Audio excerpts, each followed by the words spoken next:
Manager कोई महल के बारे में बता रहा था कि उस महल को देखने के लिए बहुत लोग आते हैं। क्या हमें भी वहाँ जाना चाहिए? क्यों नहीं, हमें भी वहाँ जरूर जाना चाहिए। हेलो दोस्तों, आज की कहानी है दो शादीशुदा जोड़ों की, रोहित और सुशीला की। नई नई शादी हुई, वह दोनों बहुत खुश थे। कुछ दिनों बाद उन्होंने हनीमून पे का प्लान बनाया। उन्होंने कार में ही जाने का फैसला किया। वह दोनों दिन के 12 बजे अपने घर से निकले।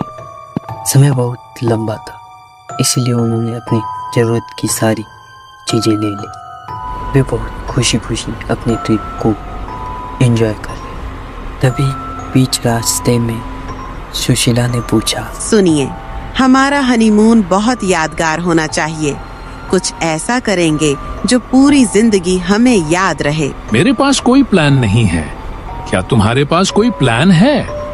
नहीं, मेरे पास भी कोई प्लान नहीं है, लेकिन रास्ते में कुछ न कुछ सोच लेंगे।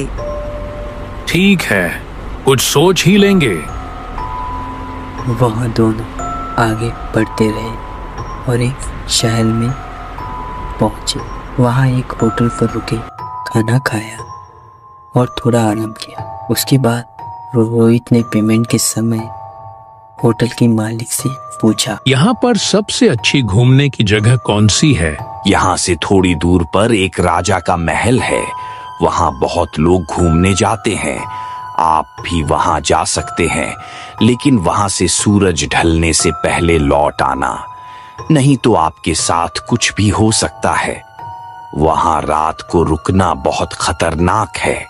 वहाँ ऐसा क्या है जिससे लोग वहाँ रात को नहीं जाते हैं?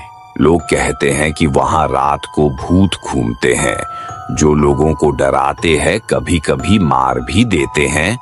ये क्या गंदा मजाक है? भूत कब होने लग गए? ये सब बेतुकी बातें हैं। लोगों को कुछ काम धंधा नहीं है इन बातों के अलावा। नहीं सर, ये कोई मजाक नहीं है। उस महल में कुछ न कुछ अजीब है। यह सब कहने की बातें हैं। इस तरह की कोई चीज नहीं होती है। रोहित और उसकी पत्नी वहां से निकल गए। रास्ते में रोहित ने कहा, मैनेजर कोई महल के बारे में बता रहा था कि उस महल को देखने के लिए बहुत लोग आते हैं। क्या हमें भी वहां जाना चाहिए? हाँ, क्यों नहीं, हमें भी वहाँ जरूर जाना चाहिए।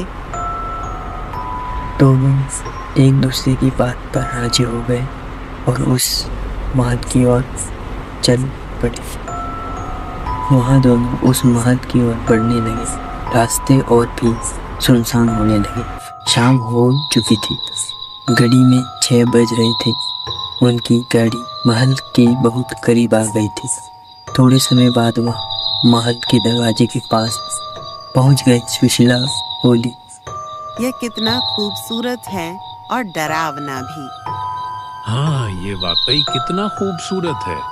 मुझे ऐसी जगह पसंद आती है। सुशीला और रोहित महल के पास खड़े थे। उन्हें वहां पर कोई नहीं दिखा। वहां पर इंसानों का नामो निशान तक नहीं था। चारों तरफ बस सन्नाटा। सुशीला को थोड़ा अजीब लगा। उसने रोहित से कहा, यहाँ कोई दिखाई क्यों नहीं दे रहा है? यहाँ कोई और लोग नहीं आते हैं क्या? हाँ, मैनेजर ने कहा था कि रात में यहाँ कोई नहीं आता है, क्योंकि यहाँ के लोग मानते हैं कि यहाँ भूत रहते हैं। भूत? और यहाँ यह तो कोई मजाक है। भला इतनी खूबसूरत महल में भूत का होना कैसे संभव हो सकता है? हाँ, मैं भी मैनेजर को यही समझाने की कोशिश कर रहा था, पर मैनेजर इस बात को मानने के लिए तैयार नहीं था। छोड़ो इन बातों को, चलो अंदर चलते हैं। अंदर का नजारा बहुत खूबसूरत है। हाँ, क्यों नहीं, चलो अंदर। हम आए ही इसके लिए है। दोनों महल की फाटक खोल के अंदर चले गए। सुशीला ने चारों तरफ नजर घुमाई। उसे वहां कोई इंसान नहीं दिखा। चारों तरफ बस अंधेरा। दोनों चलते चलते महल के दरवाजे तक पहुंचे। दरवाजा बहुत विशाल था। उन्होंने दरवाजे को जोर से धक्का दिया। दरवाजा खुल गया। दोनों अंदर गए। अंदर का नजारा बहुत डरावना था। सुशीला बोली, हे भगवान, ये कितना डरावना नजारा है। मैंने इतना डरावना नजारा कभी नहीं देखा। ये सच में डरावना है। मुझे तो लगता है कि लोग इसलिए यहाँ नहीं आते हैं। हाँ, मुझे भी ऐसा ही लगता है। वहां दोनों ऐसे ही बातें कर रहे थे। तभी सुशीला को कुछ अजीब दिखा।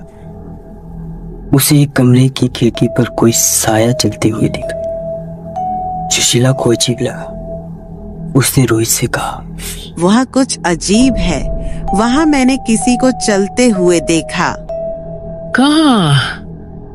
वहाँ उस कमरे में। मुझे लगता है वहाँ कोई तो है। चलो देख कर आते हैं। दोनों कमरे के अंदर देखने गए, पर वहां पर कोई नहीं था।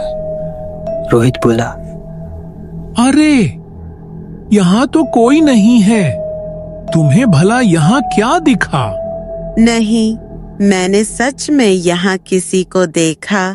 सिर्फ उसकी छाया को ही देखा।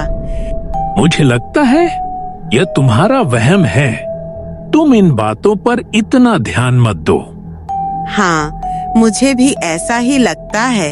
मैं भी ना कुछ भी देखती और डर जाती हूँ। वहां दोनों अब महल में घूमने लगे। दोनों कुछ न कुछ बातें करते रहते।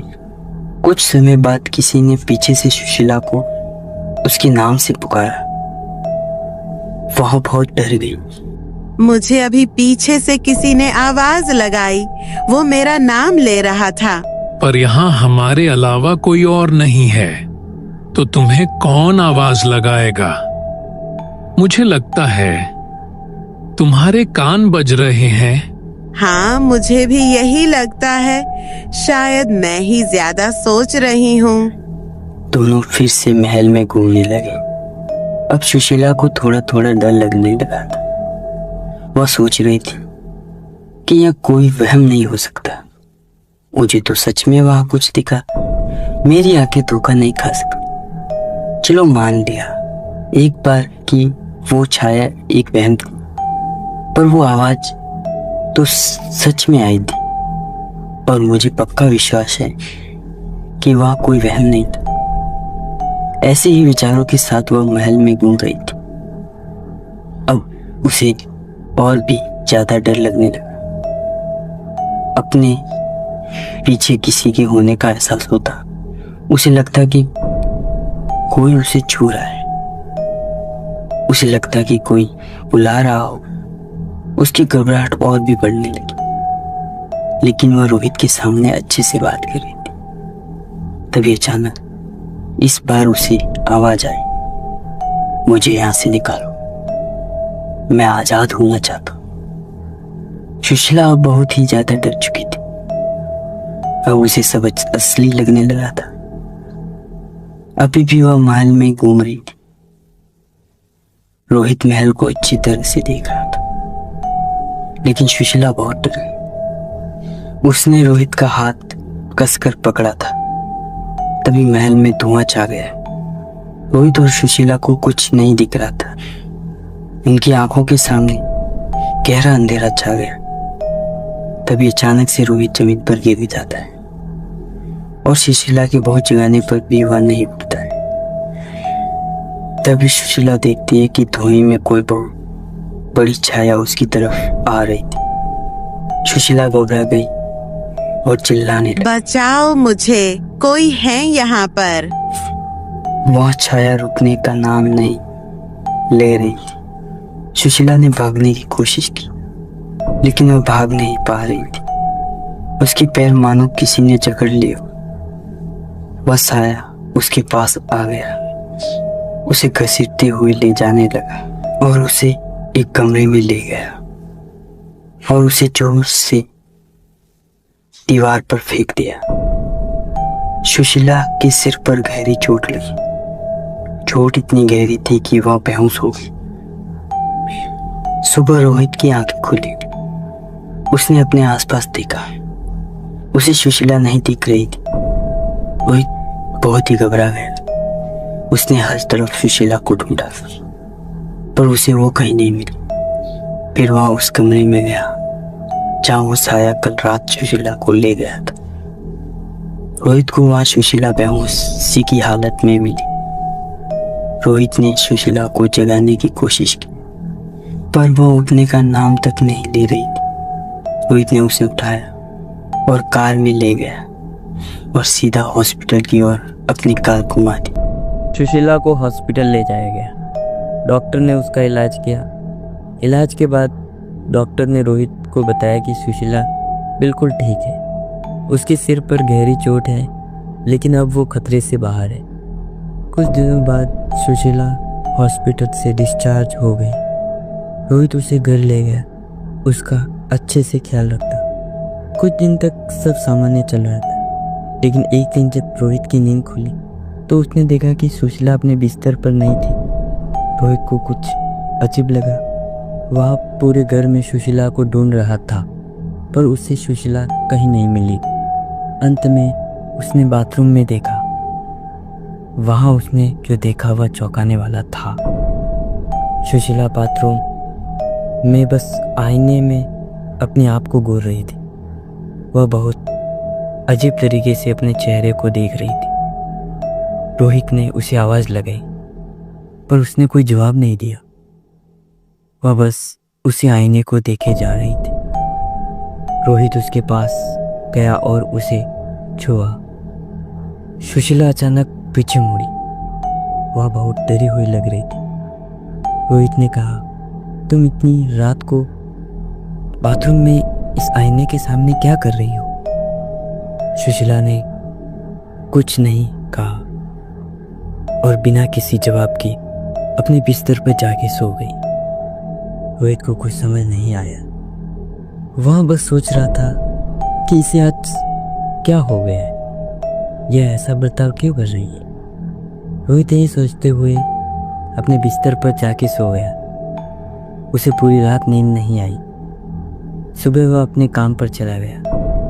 गाड़ी में जाते हुए अभी भी वह उसी बात को सोच रहा था कि आखिर सुशीला ऐसा बर्ताव क्यों कर रही है।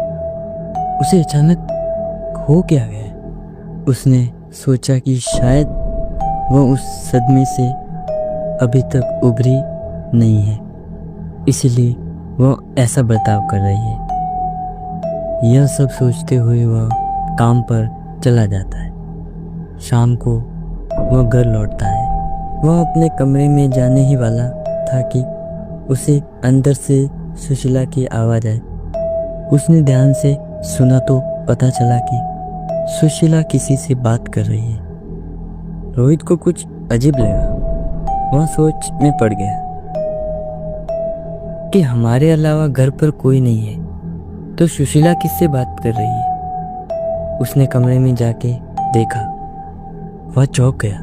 उसने देखा सुशीला आईने में अपनी ही परछाई से बात कर रही। रोहित ने जोर से सुशीला को आवाज़ लगाई। सुशीला डर गई। उसकी हरकतें बता रही थी कि वो किसी से बात कर रही थी, लेकिन रोहित को वहां पर कोई नहीं दिखा। रोहित ने सुशीला को देखा तो वह बहुत डरी हुई लग रही थी, मानो वो कुछ छिपा रही हो। रोहित ने पूछा, क्या हो गया है तुम्हें? तुम ऐसा बर्ताव क्यों कर रही हो? सुशीला ने जवाब दिया, कुछ नहीं, मैं बस बैठी हूँ। भला मुझे क्या होगा, मैं बिल्कुल ठीक हूँ, तुम परेशान मत हो। रोहित ने कहा, अच्छा तो फिर ठीक है, मैं तो डर ही गया था तुम्हें देखकर। तुम थोड़ा आराम कर लो, मैं खाना बना लेता हूँ। रात में दोनों सो गए। कुछ समय बाद लगभग 12 बजे सुशीला अचानक चिल्लाने लगी, बचाओ बचाओ। रोहित ने आवाज सुनी, वह जाग गया और सुशीला को शांत कराने लग गया। उसने सुशीला को शांत कर दिया और पूछा, तुम्हें क्या हुआ? सुशीला ने जवाब दिया, कोई मुझे मारना चाहता है, वह मुझे उस महल में बुला रहा है, वह मुझे ले जाना चाहता है। रोहित ने पूछा, पर कौन? सुशीला ने कहा, वह एक काली छाया है, वह बहुत डरावनी है, वह मेरी जान लेना चाहती है, वह मुझे कंट्रोल करती है। मेरा अपने शरीर पर कोई कंट्रोल नहीं रहता जब वो आता है। रोहित प्लीज मुझे बचा लो, नहीं तो वो मुझे मार डालेगा।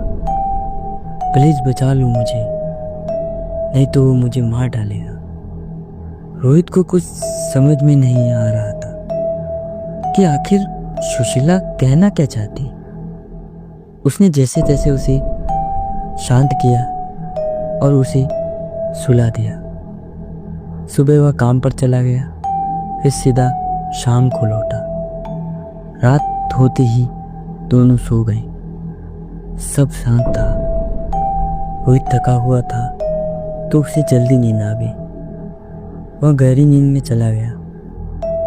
रात के कुछ घंटे शांति से बीते, लेकिन जैसे ही घड़ी ने 12 बजाए, सुशीला नींद में बोलने लगी, मुझे छोड़ दो, मुझे मत मारो। उसकी आवाज़ सुनकर रोहित जाग गया। उसने सुशीला को शांत करने की कोशिश की, लेकिन सुशीला उठ ही नहीं रही थी। वह बस नींद में बोले जा रही थी, मुझे छोड़ दो प्लीज। रोहित ने जोर जोर से उसे हिलाया। अचानक सुशीला नींद से उठ गई। डर के मारे उसे पसीने आ रहे थे। वह नींद से उठकर रोने लगी, रोहित मुझे बचा लो, वो मुझे मार देगा, प्लीज मेरी बातों का यकीन करो। रोहित को भी अब घबराहट होने लगी। वह परेशान हो चुका था। उसने सुशीला को समझाया, ये तुम्हारा वहम है, ऐसा असलियत में कुछ नहीं होता। इन सब बातों के बारे में मत सोचो, यह मात्र तुम्हारी कल्पना है, यह कोई असलियत नहीं है। सुशीला अब वापस सो गई। अगर आपको लगता है कि भूत सच में होते हैं तो आप बिल्कुल सही जगह पर हैं। क्या आप रोंगटे खड़े कर देने वाले किस्से सुनने के लिए तैयार हैं? यह है रियल गोस्ट हिंदी, जहां हर कहानी एक चुनौती है। यहां हर रात एक नई डरावनी कहानी लेकर आती है। सच्ची कहानियां, सच्चा डर। अभी सब्सक्राइब करें, इस वीडियो को लाइक करें और हमें कमेंट्स में बताइए कि किस पल ने आपको सबसे ज्यादा डराया। हमारे साथ बने रहें, क्योंकि डर की दुनिया ने अभी तक आपको नहीं छोड़ा है।